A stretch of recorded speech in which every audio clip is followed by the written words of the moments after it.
Bismillahirrahmanirrahim. Assalamualaikum warahmatullahi wabarakatuh.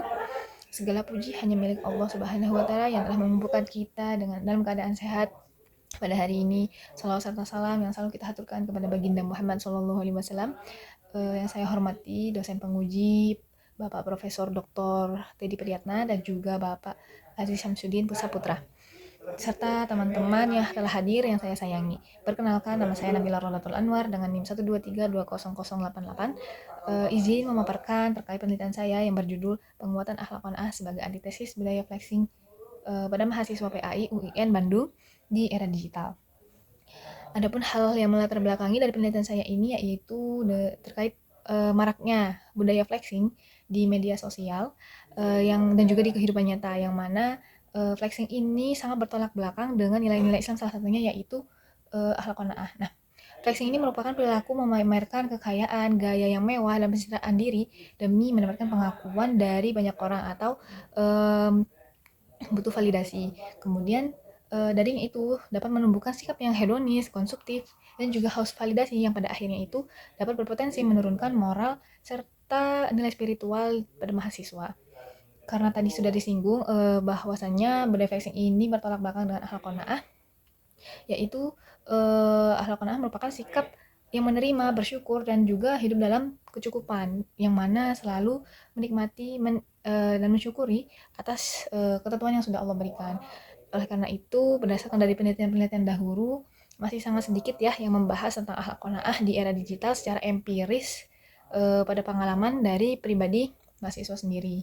Sehingga dapat disimpulkan dari latar belakang tersebut, rumusan masalah yang pertama ialah bagaimana budaya flexing ini dapat mempengaruhi pola pikir serta perilaku mahasiswa PAI semester 5 di UIN Sunan Gunung Jati Bandung. Kemudian apa saja faktor penghambat dan pendukung dalam penguatan akhlak qanaah bagi mahasiswa PAI. Kemudian bagaimana akhlak qanaah dapat menjadi solusi bagi mahasiswa PAI untuk mengurangi dampak negatif tren flexing dan perilaku konsumtif. Dan yang terakhir, bagaimana implikasi dari penguatan akhlak qanaah di tengah derasnya arus flexing dan konsumtif. Nah, kemudian dari rumusan masalah tersebut, maka tujuan dari penelitian ini antaranya ialah menjelaskan bagaimana budaya flexing dapat mempengaruhi pola pikir serta perilaku mahasiswa PAI semester 5 di UIN Bandung. Kemudian mengkaji faktor penghambat dan pendukung dalam penguatan akhlak qanaah bagi mahasiswa PAI. Kemudian menganalisis bagaimana akhlak qanaah dapat menjadi solusi bagi mahasiswa PAI untuk mengurangi dampak negatif tren flexing dan perilaku konsumtif. Dan yang terakhir ialah mengidentifikasi implikasi dari penguatan akhlak qanaah di tengah derasnya arus flexing dan konsumtif. Kemudian untuk penelitian ini saya menggunakan teori fenomenologi, yang mana penelitian ini mengkaji dan menyelidiki peristiwa yang dialami oleh seorang individu. Kajian pustakanya yang pertama yaitu penelitian dari Ngatoilah Lindaja dan Robingun tahun 2023 yang memberi pemahaman tentang makna dan penerapan qanaah yang dapat digunakan untuk melihat bagaimana akhlak qanaah tersebut diterapkan oleh mahasiswa. Kemudian ada Citra Ramadhanti Nurjannah tahun 2025, yang mana penelitian ini menjelaskan bahwa peran qanaah ini sebagai pendekatan terapeutik untuk mengatasi perasaan rendah diri atau inferiority. Kemudian yang terakhir ada Malikatul Kamalia dan kawan-kawan tahun 2022 yang menjelaskan tentang akhlak qanaah apabila diterapkan dalam kehidupan yang modern ini, seperti bersyukur dan tidak berlebihan dalam berkehidupan atau gaya hidup. Kemudian lanjut kepada kerangka berpikir. Nah, di sini dapat kita lihat ya, di era digital ini amat sangat marak dengan fenomena yaitu budaya flexing, yang mana dalam akhlak Islam ini berupa akhlak qanaah sangat bertolak belakang dengan budaya flexing, karena akhlak qanaah ini adalah nilai Islam, nilai akhlak yang mencangkup sifat atau akhlak bersyukur, terus habis itu sabar, kemudian tawakal, dan kesederhanaan. Nah, adapun dampak dari budaya flexing ini sangat bertolak belakang dengan nilai Islam dari qanaah, yaitu dapat menyebabkan atau dapat memunculkan sikap yang hedonis, konsumtif, dan juga krisis moral. Oleh karena itu, peneliti di sini berusaha memahami pengalaman mahasiswa terkait dengan implementasi akhlak qanaah dan juga implementasi akhlak qanaah dalam menghadapi budaya flexing. Kemudian peneliti juga melihat bagaimana solusi moral antitesis budaya flexing ini diberikan oleh mahasiswa, dan juga bagaimana mahasiswa ini melakukan penguatan terhadap akhlak qanaah yang dimana mereka ini sudah pernah mempelajari tentang akhlak qanaah. Kemudian lanjut pada metodologi penelitian. Di sini saya menggunakan pendekatan berupa pendekatan kualitatif dengan jenis penelitian fenomenologi. Seperti yang tadi saya sampaikan di awal ya, pengertian dari fenomenologi itu adalah penelitian yang mengkaji tentang pengalaman dari seseorang. Kemudian dengan teknik pengumpulan datanya saya menggunakan wawancara semi terstruktur dengan observasi partisipatif. Lalu teknik analisis datanya yaitu reduksi data, penyajian data, dan penarikan kesimpulan. Dan untuk uji keabsahan datanya saya menggunakan triangulasi sumber dan triangulasi metode yang dimana sumbernya berasal dari HMJ dan juga DEMA. Kemudian untuk hasil data berdasarkan wawancara dengan informan bahwasanya pengaruh budaya fleksing pada pola pikir dan perilaku pada mahasiswa ini dapat memunculkan dorongan yang kuat untuk mencari validasi sosial dan selalu ingin dilihat orang dan dihargai agar mereka itu bisa memiliki status yang tinggi di antara orang-orang yang lainnya. Kemudian berdasarkan observasi informan ini tidak mudah terpengaruh oleh tren pencitraan atau memamerkan barang. Perilaku flexing ini juga sangat minim berdampak pada pola pikir mereka yang tetap sederhana dalam berkehidupannya. Kemudian untuk selanjutnya, berdasarkan wawancara, ada beberapa faktor penghambat dan pendukung dalam penguatan akhlak qanaah. Nah, untuk faktor penghambat itu ada dua, internal dan eksternal. Kalau internal itu karena rendahnya kesadaran diri, di mana akhlak qanaah ini memang diperlukan kesadaran diri untuk dapat menjaga kestabilan atau mengontrol diri terhadap budaya flexing ini. Kemudian yang kedua, faktor penghambat eksternal yaitu pengaruh lingkungan seperti teman.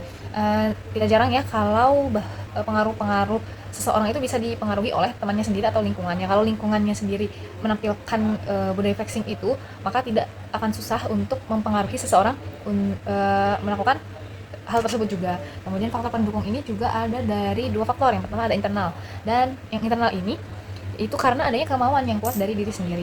Nah, dengan adanya kemauan dari diri sendiri ini, maka budaya flexing ini tidak akan mudah mempengaruhi seseorang itu. Jadi budaya flexing ini bagi mereka itu hanya sekedar tren aja, bukan bukan mereka itu harus benar-benar melakukan hal tersebut. Kemudian ada juga eksternal, yaitu lingkungan yang sehat, teman yang saling mengingatkan dan menasihati. Oleh karena itu, seperti yang saya sudah sampaikan tadi, perlunya lingkungan yang baik dan lingkungan yang sehat, terutama memilih teman yang dapat mensupport atau mengingatkan kita dalam hal menjauhi diri dari yang tidak seharusnya kita lakukan gitu, dan juga dapat memberi kita dan dalam menguatkan implementasi akhlak qanaah.